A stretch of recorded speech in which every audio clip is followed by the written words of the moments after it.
Shell carvings are a bridge to the past and to the future.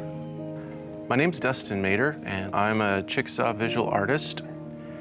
The art of shell carving has been around the Southeastern tribes for many thousands of years, as far back as at least 2,000 to 3,000 years, and as contemporary as today. In antiquity, shell carving was used for a variety of items. It was only in the late period during the time of removal that you would start to see a very minimalistic approach to the shell work and the pottery. Prior to removal, it was very ornate. Some would describe it as baroque or even Rococo, in that it would tell a story. They were almost like hieroglyphs. These were capturing moments in time.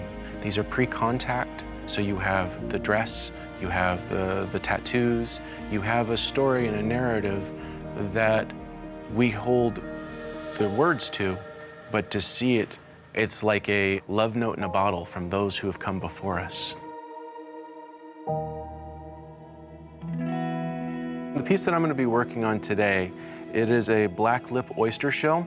These are really great because even if you choose not to stain the piece, the undertones really will capture the eye. In these designs, I will start with pencil. I draw out the design. I usually try to work my way inwards. I typically try to use a lot of motifs that were reflected in pieces. So I start with a sun pattern and then just kind of work my way in what I want to work with, or the story that I want to tell. When I first started, I used a battery-powered handheld rotary tool just right off the shelf because I just had to start somewhere. But as I've kind of grown as an artist, I now use a jewelry rotary tool called a fulcrum flex shaft. But in antiquity, they would have used shell, they would have used bone, they would have used stone, or antler. So the object to my right, these are the burr heads. Each of these are dental tools. These are just hard enough that they can cut through the shell in a way that they won't overheat or melt or break.